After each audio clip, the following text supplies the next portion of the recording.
This is what living is all about. Retirement, seeing my family prosper, having a family myself. This is what I worked so hard for. Crazy thing about life is though, you never really expect the thing that happens next. I was at the peak of my game and I gave it all up to move on to focus on having kids, building my legacy, and other things that I really enjoyed. Then out of nowhere, boxing became a sport that people wanted to play again. Like people who never boxed a day in their lives were suddenly taking their hobby and turning it into a big time payout. I get it, it's entertainment at the end of the day. And honestly, that's how I got into the sport. And to be even more honest, I was all about a dollar as well. Which leads us to the final chapter of my story. Now, social media had become such a big deal and older fighters were coming out of retirement to give it one more fight. And when I heard the amount of money they were getting, you know I had to put my bid in for some of that payout. So at this time, I'm about 40 years old. I've been retired for almost 10 years. And the last thing I thought I was going to be doing was training for a fight. But here I was, training to go against one of my friends. This was supposed to be just a friendly exhibition and we were just supposed to be putting on a show, but being in those bright lights again really got me back in my element. A nice friendly fight against my friend Joe Joyce, who had seen his success during his time as a heavyweight. They called this a clash of the titans. Now everyone wanted to see me back in the ring again, and it was the same for Joe. This was like one of those what if boxing moments, and I was all for it. The beautiful thing about this was that there was nothing to lose. I retired the undisputed heavyweight champion of the world. I'm out of my prime, and there was nothing to gain here but a nice pay-per-view check. This guy Joe didn't age at all, and before camp, I thought I lost it, but it turns out I still had it. Now don't get me wrong, I kept myself in moderately good shape over the years, just needed to find my touch again. This was just a friendly fight. No one had anything to prove, and we were just out there giving each other love taps, really trying to find our footing in the ring again. But Joe was starting to throw some tough shots, and I was like, hey, yo, what's good? So I threw a right at him, and bro, that felt too good to get one of them off. So I kept going at him, and the shots were landing. I'm starting to feel like my old self again. Now I will say, this is supposed to be just a friendly match to get people excited about boxing again, and I had to be reminded of that in my corner, but that went in one ear and out the other. Granted, I took it easy on him in the second round, doing everything I can to make sure this fight lasted long enough so people felt like they got their money's worth. Joe walked into a right and the look on his face was wild. He was blocking every shot and I kind of just went in for the kill. One uppercut threw him off. Then another one connects and I knocked him down. He got back up real quick, but I could tell he was hurt. I threw a wild left uppercut that sent his soul to the heavens and he was back down again. At this moment, all the nice talk and everything else went out the window for Joe as he kneeled on the canvas until the last second. My corner is telling me to ease up, but again, I'm not listening to them talk, but I do go back out there and let Joe fight for another 2 rounds, and bro is just looking like he's dying out there. It was time for me to end this torture. To my surprise, Joe came out there fighting his ass off, and I couldn't do anything but fight back. That left uppercut got him again, and he looks lost. I'm throwing some trash, but I connect on one to the kidney. He leaves it open again, and he's back on the ground, and he's pissed. He wasn't getting back up this time, and thank goodness he didn't, because I was just getting started. A win is a win, though. We both are walking out richer than what we came in. And to everyone's surprise, that knockout win really got the media and the boxing fans stirring. They couldn't believe an older guy like me still had so much left in the tank. They wanted to see more, and that was cool with me because I wanted to see more money. And man, when I say social media came in clutch with this new deal, it really did. And I was honored to be the one facing off against the world's strongest man, Eddie Hall. To be fair, Eddie had accomplished and set a record in the world's strongest man competition that had to be admired, and he wanted to conquer a new sport. I just hate that his team chose my old ass to fight. No lie though, I was afraid to get caught by one of Eddie's punches because bro was dead ass strong as hell. But this is boxing. I may be out of my prime, but I'm still on go. 45 years old, and I'm in the ring throwing punches with the strongest man in the world? Like, what are the chances? This was not on my bingo card. But in the first round, I knew Eddie didn't stand a chance, but I had to make this look like he did. It was my job as a boxer to make sure that non-boxers looked better than they actually were. But Eddie started to get a little too generous with them strong ass punches. I'm an old man, Eddie. That's all I was thinking. But that left though, oh shit. I had caught him by surprise and I couldn't knock him out too soon. So I let him gain consciousness and we went back at it.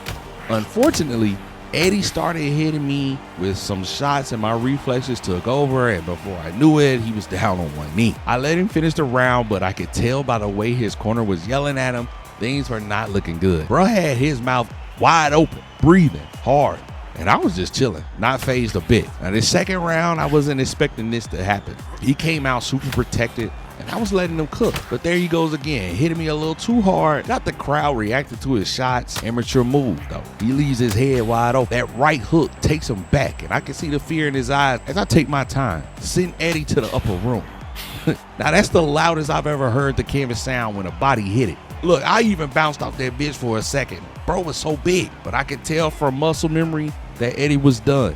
And unfortunately, he was not getting back up. It's funny because I had everybody believing I was really him again at my old age. And I cannot lie, I really like that feeling. But let's be honest, I knocked out one old man and a wannabe fighter that was still learning. I wasn't who I thought I was, and my body had to remind me of that. Now, my last fight, I had to do it for my guy Mike, someone we've all looked up to and someone that shared my intensity in the ring. He just lost to a kid that was way younger than him that the world low-key hated for whatever reason. Mike lost to him? No way. But Mike is old. But you know what? So am I. I wanted to fight dude, and even though I was knocking on 60 years old, I wasn't 60 yet. I had one more fight in me, and this was the one that my legacy would end on. Obviously, I'm talking about none other than the social media phenom, Jake Paul. It's so cool to see how everyone gets their start in whatever they're doing, and you had to respect, bro. He was making a way in his career, getting big money, and when I was younger, I was on the same time. Shit, even now, fighting is goofy. I'm still chasing a bag. It's so much money on this fight, and the world wanted to see him lose so bad. This fight was almost destined to happen. Now, Jake had promised me that he was going to win. Not only that, but give me my first L ever and knock me out again. When I tell y'all it was so much money on this fight because of how it was presented, this was basically my retirement party. And all I had to do was make sure I didn't get knocked out. But here we go. Jake throws first, and he was fast, but he got to hold that right. Let him know I wasn't playing around. Goofy tried to kill me with the left hook that missed, so I punished him with a mean right that woke him up. And I'm just taking my time. My speed only shows up in short spurts, but my counter game is all there. The left hook surprised me, but I'm just too slow as Jake hands out a crazy combo to show my age. And again, every now and then you see that young fighter in me showing his face as Jake picks and chooses when to attack. It was a pretty boring fight, but I'm so glad it was because I didn't have the stamina to make this one last. But between you and I had to make the fight last as long as possible. See, what a lot of people don't know is in these social media fights, there's a round clause where, again, I can't go out there and just destroy him straight away. In order to get that big payout I'm talking about, fans had to get their money's worth. Ads had to be placed and played so everyone could get their money back that they invested to put the fight on. And as a businessman, I get that. But sometimes I don't know my own strength. I had to take it easy. But by now, y'all know I'm a third round warrior.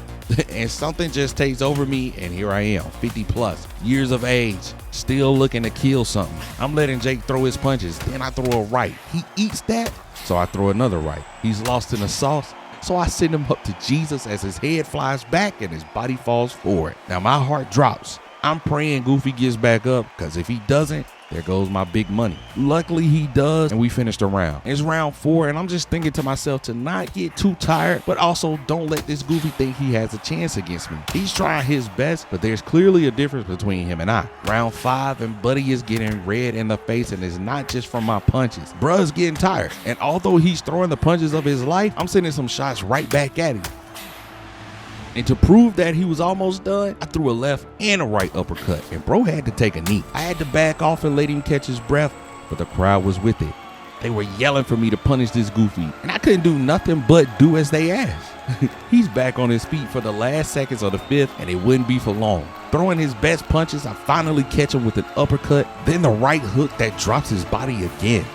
Nobody could say anything to me at this point, too. The crowd is about to tear the roof off the arena. It's so loud, even if I wanted to hear what my corner was saying, it wouldn't matter. I will say this, Jake came out with some animosity, and he was upset. But I knew all that anger from experience, this was about to be poetic justice.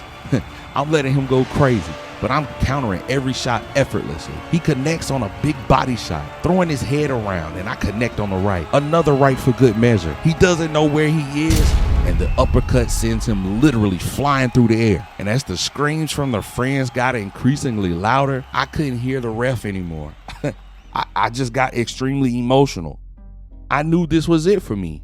The way my body felt in that moment, bro, I was tired. But here I am again, another win. And to some of the younger generation, my greatest win of all time. But unfortunately, that's where my story ends as the main character. I have my hand in other stories that my family hasn't told just yet, and you will see very soon how my decisions and even the money I invest in them changed the course of their lives. Anyway, I hope you guys enjoyed it, because I know I did.